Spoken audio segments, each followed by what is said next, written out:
அப்போஸ்தலனாகிய பவுலுடைய கையில விரியன் பாம்பு கவ்வி பிடிக்கும் போது அவருக்கு உடனே என்ன வந்துருச்சு? ஹலோ, என்ன வெளிப்பாடு வந்துச்சு? பிரசங்கத்துக்கு தாட்டு கிடைச்சிருச்சியா?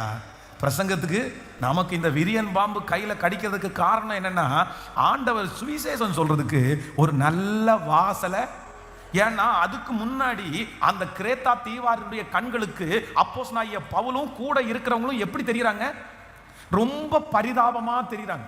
ஒருவேளை இந்த இந்த விரியன் பாம்பு கையை கவ்வி பிடிக்கிறதுக்கு முன்னாடி அப்போஸ்தலனாகிய பவுல் வந்து சுவிசேஷம் சொல்லியிருந்தா அங்க இருக்கிறவங்க என்ன சொல்லியிருப்பாங்க தெரியுமா? ஏண்டா உன் வாழ்க்கையே, ஹலோ, உங்க வாழ்க்கையை நாங்க தானடா காப்பாற்றணும். நீ என்னமோ அதை இதையும் பிடிச்சி வந்து கரை சேர்த்த, நான் உங்களை உட்கார வச்சு உங்களுக்கு சூடேற்றி இப்ப ஜீவனோட வச்சிருக்கிறோம், நீ என்னமோ கடவுள் காப்பாத்திட்டார் அப்படின்னு சொல்றேன்னு மதிச்சிருக்க மாட்டாங்க.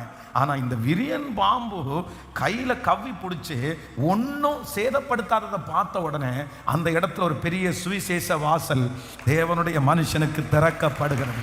அப்போ இந்த விரியன் பாம்பை குறித்து அவர் பயப்படாமல் இருந்ததற்கு காரணம் என்னன்னா, அவருக்கு என்ன கிடைச்சிருச்சு? சத்தமா சொல்லுங்க. எல்லாரும் எதுக்கு ஜெபிக்க போறோம்? கர்த்தர் காலதாமதம் பண்றாரா? நீங்க வெளிப்பாட கேளுங்க. உங்க குடும்பத்தில் ஒரு சூழ்நிலை வருதா? ஆண்டவரே இது என்ன, எதுக்கு நடக்குதுன்ற வெளிப்பாட எனக்கு காண்பிச்சிருங்க ஆண்டவரே. கைகளை உயர்த்தி ஆமென்.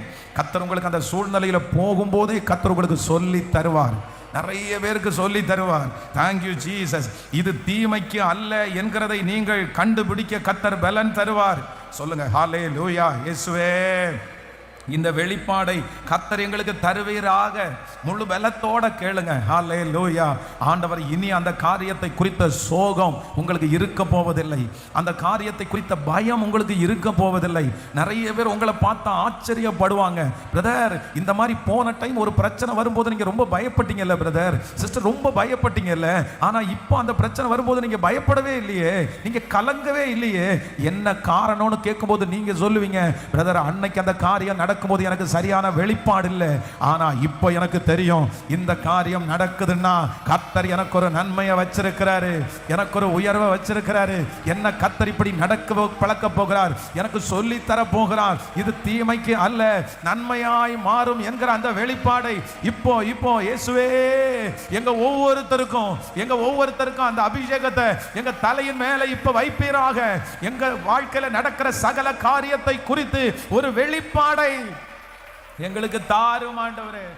எங்களுக்கு ஒரு வெளிப்பாடை தாரும் ஆண்டவரே. நாங்கள் கலங்காமல் இருப்பதற்கு ஹல்லேலூயா.